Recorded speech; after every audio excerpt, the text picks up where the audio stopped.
Donc, la menace d'accouchement prématuré, c'est des contractions. Comment on diagnostique une menace d'accouchement prématuré? C'est une femme, la femme, elle contracte, elle te dit j'ai des contractions. Qu'est-ce que tu fais? Toi, tu vas faire l'examen gynécologique, tu remarques qu'il y a une modification du col.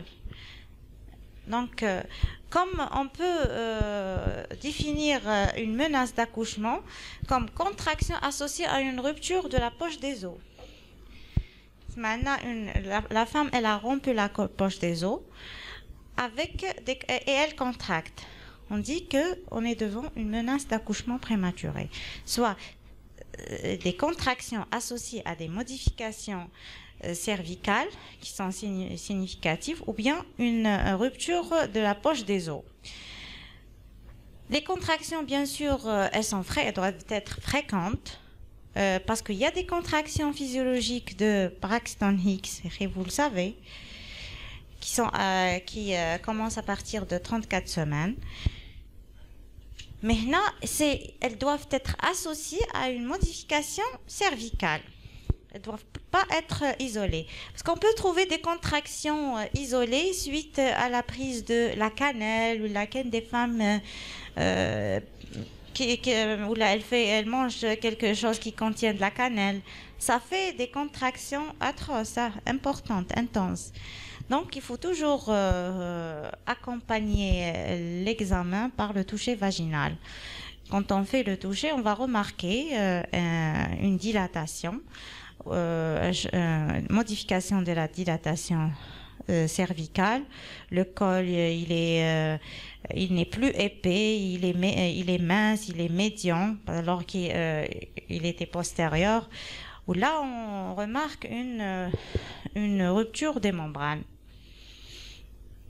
Ou là, une fissuration. Vous avez fait le cours de la rupture RPM? Non, c'est important l'RPM. Donc, comme les contractions utérines doivent être fréquentes, elles doivent être régulières et plus d'une contraction chaque 10 minutes. Mais elle te dit en 20 minutes, j'ai une contraction, ou là en 30 minutes. Là, à chaque 10 minutes, on remarque une contraction. Là, il faut toujours faire le toucher vaginal. Au toucher, même si on n'a pas remarqué le changement de la dilatation, tu vas remarquer une rupture de la poche des os, ou là, un écoulement liquidien. Même la femme, elle peut te dire, j'ai un écoulement liquidien. On est devant la menace. On traite, il faut être rapide, il faut traiter, chercher la cause. Bon, dans 80%, c'est surtout l'infection. Il faut toujours traiter l'infection, donner l'antibiotique.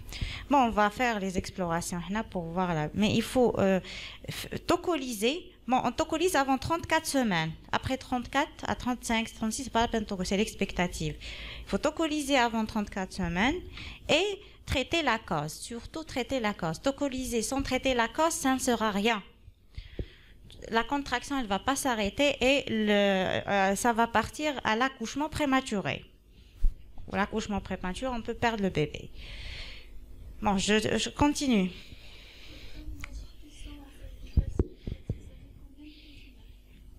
Bon, tu trouves le col, il était à 2, après à 3, après à 4, 1 cm. Tu peux le trouver à 3. Significatif, oui. Non, mais malgré on est arrivé à 4 cm, on maintient la tocolise, attention. Tant que le bébé il est avant 34 semaines, tu maintiens la tocolise.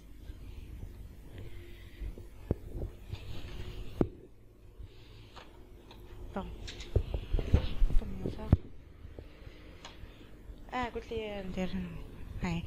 Donc, la prématurité, quand l'accouchement il est avant 37 semaines d'aménorrhée, là c'est une, c'est-à-dire avant le 9e mois, là c'est une grande prématurité. Ça, à 36 semaines, grande prématurité. À 37 semaines, c'est pas grand, c'est pas entre 33 et 36, on dit une grande prématurité. Avant 33, c'est une très grande prématurité. Après 36, avant 36, on assure la première des choses à faire. Quel que soit le terme, hein, c'est la maturité pulmonaire. Il faut l'assurer. Il faut donner la corticothérapie. Et vous le savez, on a déjà dit ça. Devant toute menace, il faut rapidement faire la cure de Dexa. Il faut faire 12 mg par jour pendant 48 heures. Parce que au cas où l'accouchement est fait, on ne perd pas. Le bébé, c'est bon. La maturité pulmonaire, elle est assurée. Bon, avant 33 semaines, on a dit une très grande prématurité. Entre 33 et 36, c'est une grande prématurité. Après, pour moi, après 36 semaines, là, on est plus à l'aise. Bien sûr, le risque avant 37 semaines, il est toujours présent. Surtout si on n'a pas fait la cure de Dexa. De perdre le bébé.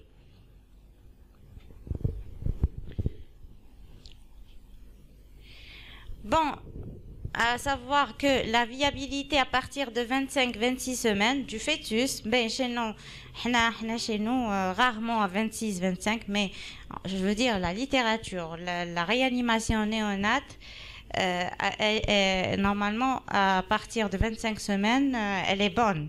Mais les mauvaises conditions, même une bonne réanimation, vu le service sale et tout ça, le bébé va attraper une méningite ou là, une forte infection et on le perd. Les conditions sont défavorables. Même si le réanimateur il a su récupérer le bébé, il va partir par une infection sévère. Les conditions défavorables. Moi, ça fait 11 ans on a fait service de gynéco à 26 semaines, vraiment rarement. J'ai jamais vu un MVP qui a pu survivre à 26 semaines. Alger, un bon service de néonat. Je crois que le service de Bousmaïl la néonat, elle est merveilleuse, le service, il est merveilleux. On a les filles, les grossesses précieuses, suite à une fille, on le service de Bni Messous. Parce que les filles, ils font beaucoup de menaces.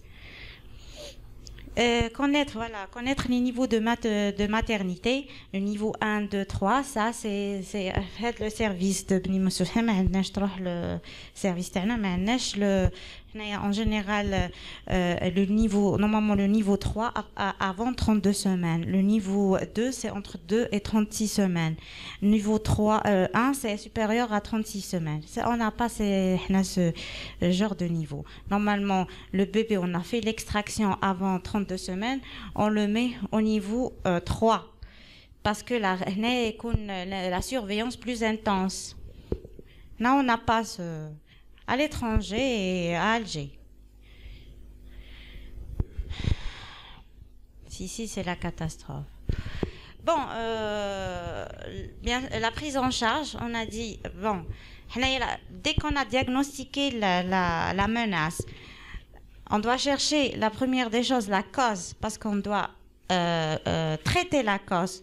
Que ça soit la béance cervico-ismique, elle nécessite un cerclage, l'infection nécessite l'antibiotique. Si on est devant un hydramnios, il faut ponctionner, évacuer l'excès de l'hydramnios. Bon, on doit rapidement explorer d'abord la femme, chercher la cause et la traiter rapidement. Et on préconise l'hospitalisation. Ça dépend si on est devant une menace sévère ou la modérée, on préfère l'hospitalisation. Si elle n'est pas sévère, légère, le repos strict bien sûr. Et traiter en général avec une infection qui n'est pas vraiment importante, on peut donner l'antibiothérapie par voie orale et elle se repose à la maison. Faire un bilan pré-op et infectieux, parce qu'elle risque la femme de faire une césarienne en urgence.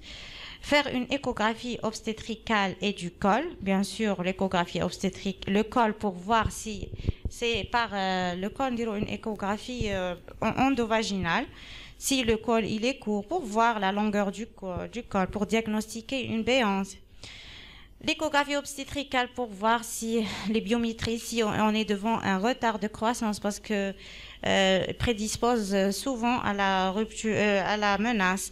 Voir si c'est des grossesses multiples, parce que les GG, triplés, font beaucoup, exposent à la menace. Voir la quantité de liquide, surtout l'hydramnios, il nous expose beaucoup à la menace. Voir le placenta, surtout le placenta prévia, il expose à la menace. Bon, donc il faut faire une échographie. L'enregistrement du rythme cardio-fœtal pour voir le bien-être fœtal, si le bébé il souffre ou non. Parce que si la souffrance elle est aiguë, on est arrivé à 34 semaines, il vaut mieux faire l'extraction. Bon, bien sûr, assurer la maturité, donner rapidement la DEXA et faire l'extraction. Bon, on a dit déjà le repos au lit. La maturation, dès qu'on diagnostique, on donne 12 mg, on y est à renouveler le lendemain, après 48 heures. Toujours à la même heure, hein. Faut respecter l'heure. Puis on donne la tocolyse. La tocolyse en première intention, là on donne l'oxane. Il est vraiment efficace. C'est un bon inhibiteur calcique pour la tocolyse. Le seul inconvénient qu'on aura, c'est l'hypotension. Parce que déjà, c'est le traitement de l'HTA. Donc il va faire l'hypotension. La maman, elle va se plaindre de l'hypotension, mais il est très bien pour la tocolyse. On met 2 ampoules dans 500 cc de sérum salé, elle est salée, parce que pour éviter l'hypotension, parce qu'on aura une hypotension, le salé il va augmenter l'hypotension. Les détails pour vous c'est pas important. L'ampoule elle comprend 10 millilitres. On donne 2 ampoules. Les doses c'est pas important pour vous. Ok, c'est beaucoup plus spécialisé. Les céphalées, l'hypotension, bien sûr, céphalie, elle est due à l'hypotension, la chute de la tension. On donne aussi le salbutamol, on peut le donner. Là, on donne beaucoup l'oxane. Mais le salbutamol aussi, il est efficace. L'ampoule, elle est de 0,5 mg. On met 5 ampoules dans 500 cc de sérum, que ce soit glycosé ou la salée ou la... Ça dépend. Bon, le débit doit être de 20 millilitres par heure. C'est pas important pour vous le débit et tout ça. C'est le fait de savoir que on tocolyse. Mais attends, si on donne une question, par exemple, on vous donne une question de piège, une femme qui a déjà une hypotension, elle fait beaucoup la tension, elle est à 9,4 et tu lui dis je mets le loxane. C'est pas, il y a le salbutamol. Tu peux tocolyser par le salbutamol. Il vaut mieux donner le salbutamol, ok?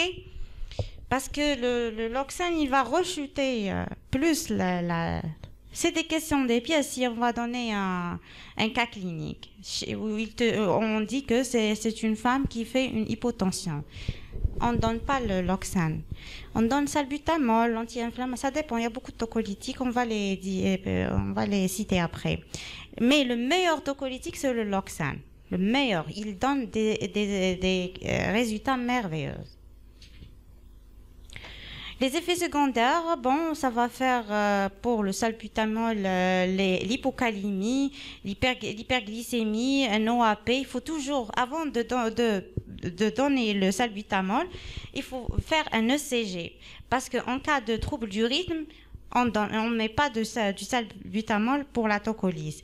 Si on est devant une hypocalémie, il vaut mieux l'éviter, le salbutamol. Ou là, devant une hyperglycémie aussi, il faut l'éviter. OK? avant de... déjà, je crois, il y avait un cas clinique, ça fait 2 ans. C'était une menace d'accouchement, une femme qui a un trouble du rythme cardiaque, hyperglycémie, c'est une question de piège où ils ont posé la question si on met du salbutamol ou non. Attention, le salbutamol, on le donne jamais chez une femme qui a une hypocalémie, un trouble du rythme. Il va au corps, une diabétique, voilà, une hyperglycémie, il va encore, il va rechuter déséquilibrer le diabète, il va aggraver le trouble du rythme.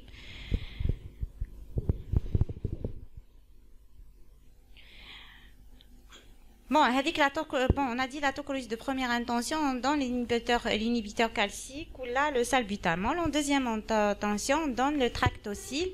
Bon, pour la maternité, on a fait la commande du tractocil. Il est magnifique aussi. Là, on l'a commencé, ça fait 2 mois, tractocil. C'est un antagoniste de l'ocytocine. On donne aussi les anti-inflammatoires non stéroïdiens. On donne le suppositoire de 10 mg chaque 48 heures. On ne tocolise jamais devant les signes de chorioamniotite. Attention, les signes de la fièvre, une femme qui a rompu la poche des os, et on a suspecté des signes de chorioamniotite, une fièvre liquide jaune ou verdâtre, CRP élevé, globules blancs élevés, c'est un signe de chorio. Il ne faut jamais tocoliser. Il faut faire l'extraction en urgence pour ne pas perdre la maman. Bon, l'antibiotique en cas de doute infectieux, on attend systématiquement. Je dis, dès que la femme elle vient, je dis pour ne pas perdre le temps de l'exploration.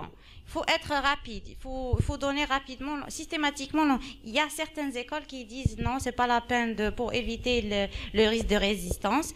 Mais moi, je le donne systématiquement parce que à 180%, bien sûr, dès que je fais l'examen gynécologique, j'ai éliminé une béance.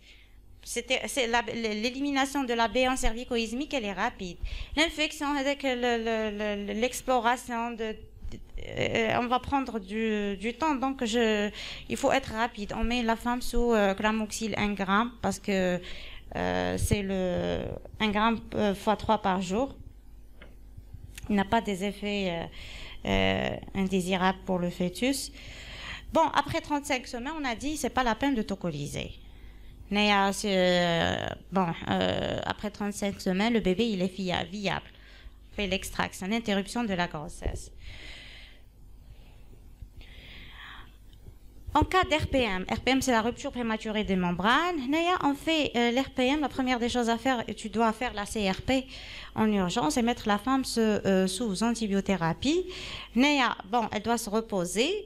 Avant 34 semaines, il faut tocoliser, bien sûr, et donner l'antibiotique pour gagner la prématurité. Entre 34 et 36 semaines, c'est pas la peine de tocoliser. On doit surveiller la femme. Après 36 semaines, il faut faire l'interruption de la grossesse, le déclenchement ou la césarienne. S'il y a un RPM sur utérus cicatriciel, tu fais la surveillance. Si on est devant un changement de la couleur, il devient jaune, verdâtre ou la CRP élevé, il faut rapidement faire l'extraction par césarienne devant une utérocicatrice. Si bicicatriciel, césarienne. Un bel comme RPM sur bicicatriciel, il ne faut pas perdre du temps parce qu'il y a le risque de rupture. L'RPM, elle va fragiliser la cicatrice pour être rapide. En cas de signe infectieux, il faut arrêter la tocolyse. La chorioamniotite. Celui qui n'a pas compris, il m'arrête. Ça va? Oui. Comment? Qui fait surveiller? Toute menace? Hein?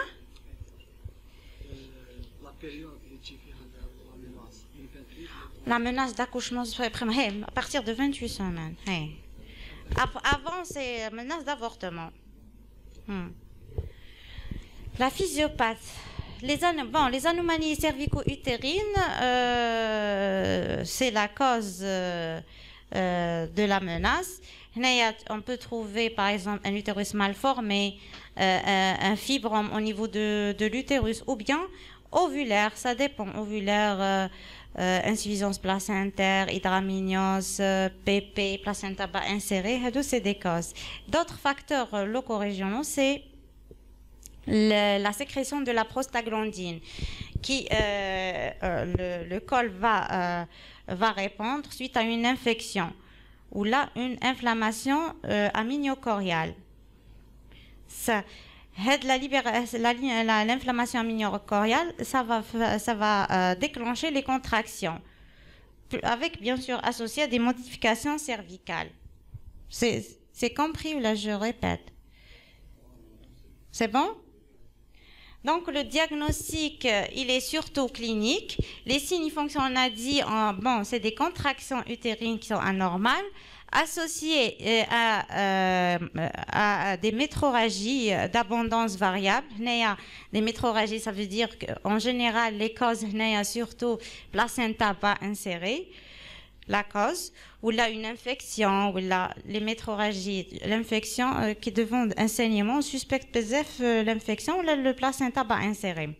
Ou bien des contractions qui sont associées à un écoulement du liquide amniotique. Donc là, on est devant une RPM. Quand on fait l'interrogatoire, bon, on va savoir les antécédents de la grossesse, le déroulement aussi de la grossesse actuelle, les facteurs qui ont déclenché, par exemple, une femme, là, le niveau socio-économique, le mode de vie. Je sais pas, il y a des femmes, je suis professeur, je fais la navette tous les jours, de la périphérie. Elle prend le bus tous les jours, les secousses, les dodanes, c'est normal, elle va faire une menace. Il faut toujours faire l'interrogatoire. Ou là, une femme de mauvaises conditions, qui n'a pas de machine à laver et tout ça, elle va faire une menace systématiquement. Je passe. Il y a une question? Les deux garçons. Il y a une question. Donc, niveau bas socio-économique, des efforts physiques et tout ça, ça influence sur l'ouverture du col ou la rupture de la poche des os. Le diagnostic, on passe aussi. Quand on fait l'examen obstétrical, à la palpation, on va remarquer les contractions utérines. On mesure la hauteur utérine aussi, parce que si la hauteur, elle était, parce qu'il y a un carnet, chaque consultation, voilà la hauteur, elle était par exemple à 30, après elle devient à 28. Donc, c'est pas normal. Soit on est devant un retard de croissance, soit on est devant une rupture prématurée des membranes. Le liquide, il est diminué. Donc, il faut faire la mesure de la hauteur utérine. Préciser les présentations fœtales. Alors, on a dit à la palpation, tu peux diagnostiquer si c'est un siège ou la céphalie. Sommet. L'examen au spéculum, pour voir est-ce qu'il y a une infection génitale, ou là, par exemple cervicite ou là au niveau du col, donc une infection au niveau du vagin, et voir l'écoulement du liquide amniotique, parce que des fois elle te dit j'ai un écoulement. Sûrement la poche des os elle est rompue. Quand on fait l'examen, tu remarques simplement des pertes. Donc c'est une infection génitale. Le toucher vaginal précise l'état du col, bien sûr. Est-ce qu'il est raccourci, court, pour diagnostiquer le statut cervical aussi, le type et le niveau de présentation. Est-ce qu'elle est fixée, haute et tout ça. L'intégrité des membranes. Quand on fait le toucher, on va éliminer une RPM si la membrane elle est intacte. Ou là, attention, on peut être devant une fissuration. On peut avoir une fissuration haute. Mais on doit mettre la femme, malgré une fissuration, on doit la mettre sous antibiothérapie. Et faire la CRP chaque 48 heures. Bon, faire biologiquement la recherche des marqueurs vaginaux. La fibronectine, c'est un signe si normalement elle n'existe plus à partir de la 21e semaine. Parce que la sécrétion de la fibronectine, qu'est-ce que ça veut dire? Qu'il y a une séparation des tissus fœtaux de l'utérus maternel. À la normale, à partir de 21 semaines, on n'a plus de sécrétion de libération de fibronectine. Si on a détecté la fibronectine, donc c'est une menace d'accouchement prématuré. Mais il y a la séparation des tissus des fœtaux. Bon, le prélèvement le fait par l'écouvillonnage du cul-de-sac vaginal. La valeur du seuil, elle est à 50 mg par millilitre. Aussi, l'alpha-fœtoprotéine, on trouve le taux de alpha élevé lors de l'infection ovulaire.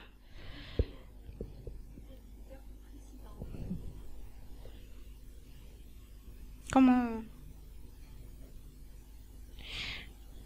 La fibronectine? Hein.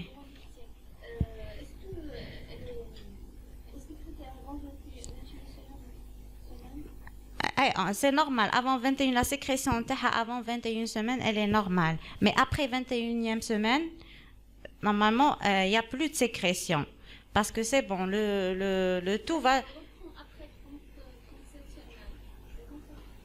Entre 20... Ah, normal, après 37 semaines. Parce que là, ça commence la préparation du fœtus. La tête, elle va se fixer. Quand elle va se fixer, le placenta, il est fendique.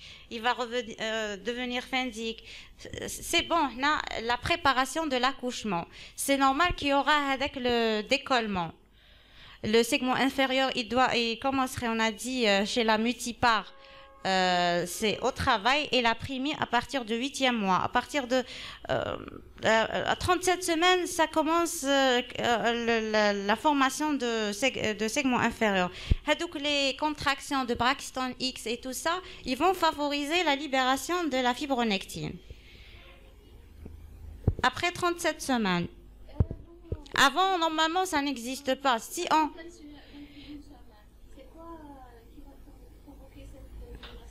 Avant 21 semaines, il y a des fois le placenta n'est pas inséré. On fait la surveillance. Au début, l'installation théoprimitive au niveau du segment inférieur. Après, il va remonter. Et on va remarquer au cours de la surveillance, il va prendre sa place. Bien sûr, il y aura avec le décollement du tissu fœtal. C'est l'explication. D'accord? Je passe. L'alpha-fœtoprotéine, on a dit que lorsqu'elle est élevée, donc on est devant une infection ovulaire. Les facteurs vaginaux de l'inflammation, bien sûr, les cytokines vaginales, l'interleukine 1, 6, ils sont libérés suite à l'infection. Même TNFA. Bon, tout ça, on ne fait pas, c'est beaucoup plus... Les labos, ils ne font pas l'alpha-fœtoprotéine et tout ça. On n'a que les globules blancs, la CRP, mais on n'a pas ce type de labo. Des fois, le FNS ou l'appareil, il est bloqué. Même, des fois, déjà TGO, TGP, des fois, MEC15, des fois, protéine de 24 ans, on ne peut pas la faire. On a ce genre d'exploration au laboratoire, on n'a pas. Phosphatase alcaline aussi. C'est la littérature pour vous. Hein. Phosphatase alcaline, bien sûr, par la production des médiateurs de l'inflammation. Le diagnostic de gravité. Il doit tenir compte, bien sûr, de termes de grossesse avant 34 semaines. On est vraiment stressé. La menace avant 34. Après 34, on est rassuré parce que la maturité pulmonaire, on peut l'assurer. On va faire 2 cures et on peut récupérer la maturité pulmonaire. Mais avant, c'est délicat. L'importance des contractions, selon la fréquence et l'intensité aussi. Ça dépend de l'importance des contractions, des modifications cervicales et du segment inférieur. il y a une dilatation à 5-6 cm, on peut pas, ça va partir vers l'accouchement. Les facteurs associés, bien sûr, l'RPM et l'hémorragie, ça dépend. L'hémorragie et l'RPM. Par exemple, l'hémorragie, quand on fait le diagnostic d'un placenta prévient hémorragique, il faut être rapide il faut faire l'extraction rapidement. Les facteurs étiologiques, on a dit si devant une infection, devant hydramnios, placenta prévial, des grossesses multiples, ça dépend. Le diagnostic de gravité, il dépend de... Bon, là, on va faire le bilan étiologique.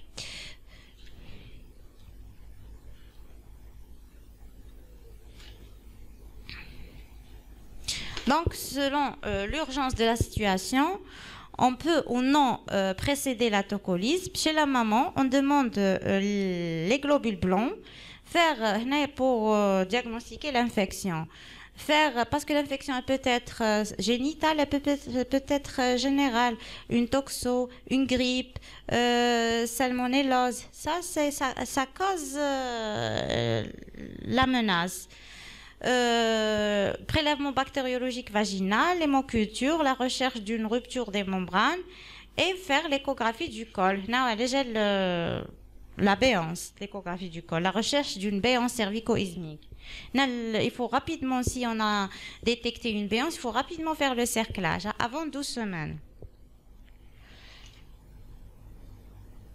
Chez le fœtus, on fait l'enregistrement, car bien sûr le RCF, l'enregistrement cardiotocographique, il y a le RCF et le toco pour voir est-ce que les contractions sont régulières, intenses. Il faut faire un toco.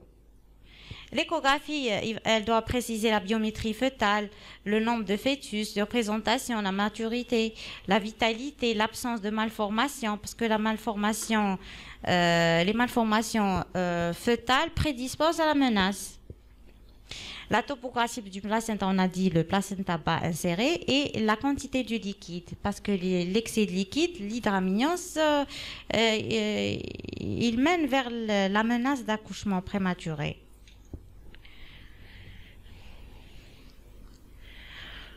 Bon, le traitement préventif, il faut interdire, il faut dire à la femme qu'elle doit plus faire le sport violent. En général, le sport, dès qu'on est enceinte, on arrête le sport parce que même il prédispose à la menace d'avortement, le sport. Il va faire un décollement placentaire, rupture de la poche des os et tout ça. Les règles d'hygiène, arrêter le tabac. Il faut arrêter le tabac. Une femme qui est tabagique, elle doit l'arrêter, ou la toxicomane, ou la... Traitement précoce des infections urinaires et cervico-vaginales. On a dit que l'antibiothérapie, elle est obligatoire. Le cerclage à 15 semaines d'aménorrhée. On le fait avant 12 semaines d'aménorrhée. En cas de béance cervico-ismique confirmée. Le traitement étiologique, bien sûr, en cas d'infection, on donne l'antibiotique. En cas de hydramnios, excès de liquide, on doit évacuer, ponctionner le liquide, l'excès de liquide. Traitement symptomatique, bon, la tocolyse, les indications de la tocolyse du terme de la gravité de la menace d'accouchement prématuré et de l'état des membranes. Ça dépend.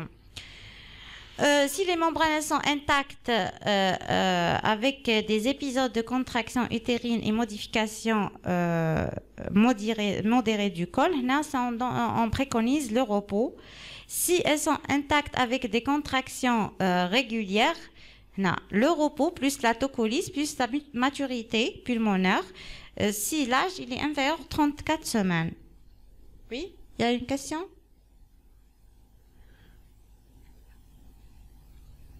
Je passe. Si les membranes elles sont rompues, on tocolyse à partir de 24 jusqu'à 34 semaines. Bien sûr, on doit assurer les cures de maturation pulmonaire chaque semaine, 2 jours chaque semaine.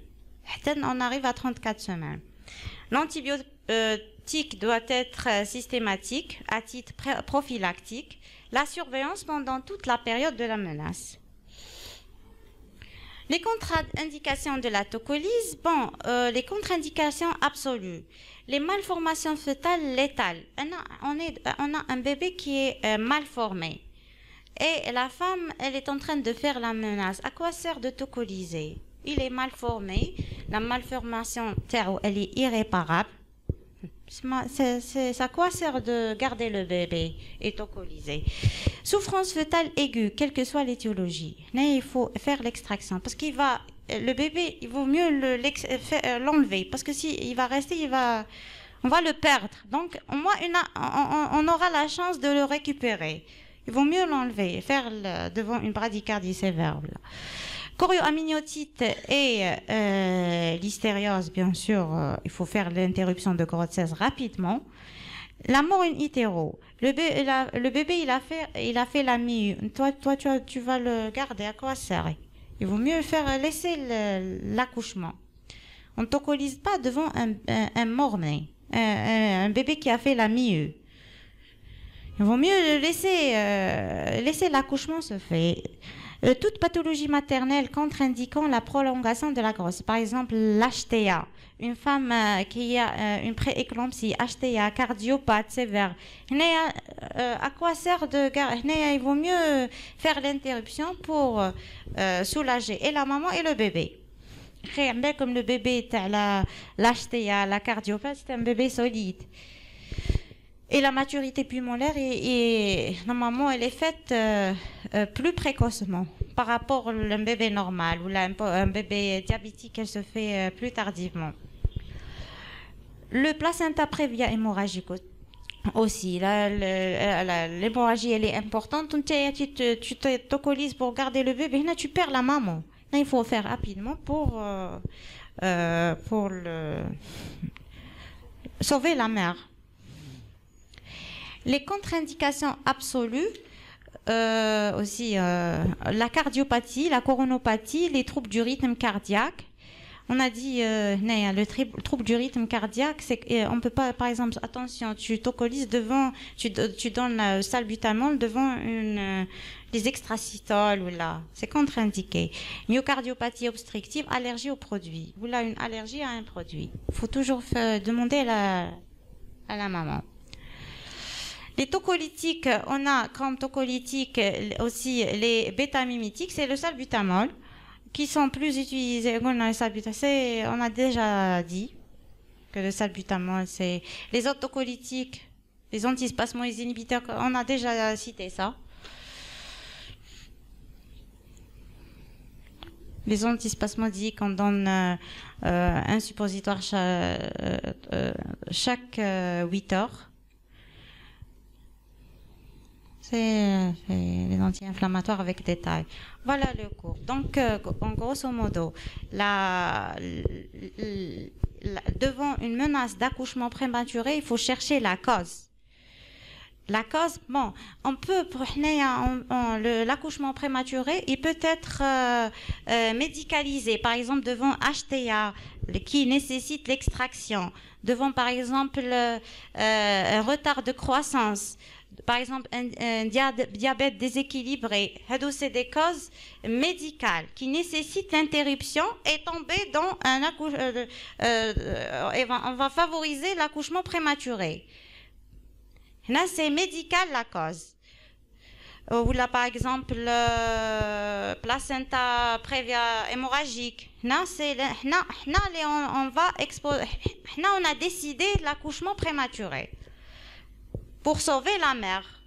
Ou là, devant aussi souffrance fœtale aiguë, une bradycardie sévère. Il faut rapidement faire l'extraction.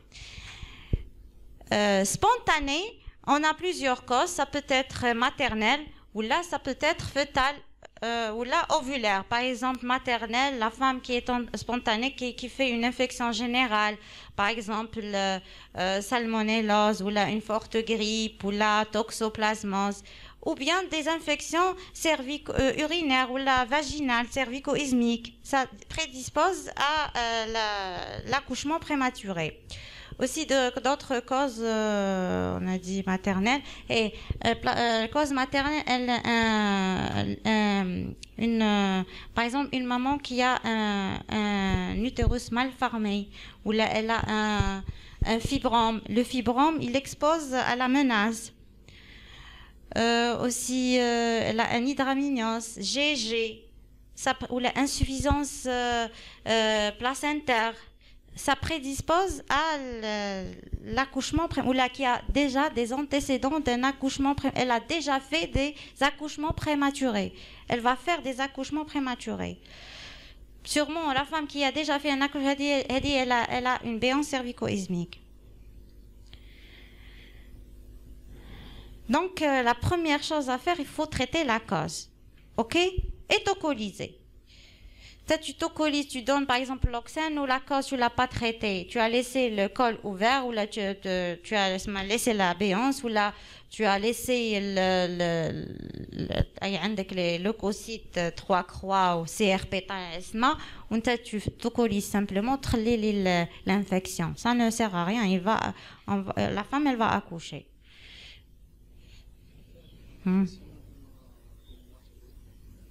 À partir de 34 semaines. À partir de 34 semaines. Mais nous, je maintiens jusqu'à 37 ans. Moi, je maintiens. Chaque école, chaque gynécologue, pour moi, j'ai rien à perdre de maintenir la corticothérapie. Parce que des fois, on a des accidents. 37 semaines, il n'est pas viable. Comment ça? Ah, tu veux me dire la maturité pulmonaire ou la tocolyse? La maturité, la littérature, elle te dit à 34 semaines, le bébé, et c'est pas la peine de donner la corticothérapie. Il y a d'autres écoles qui disent non, il vaut mieux l'en maintenir jusqu'à 37 semaines. D'après nos expériences, il y a des bébés à 37 semaines qui font des détresses respiratoires. Donc, moi, je préfère tocoliser, maintenir la cure de Dexa jusqu'à chaque semaine, pendant 48 heures, jusqu'à 37 semaines. Moi, je maintiens jusqu'à 30. Là, la tocolyse, tu arrêtes la tocolyse jusqu'à 34, 35 semaines. 34, 35, après 35, c'est pas la peine de tocoliser. Mais la maturité, il vaut mieux la maintenir. Moi, je maintiens. Il y a des questions?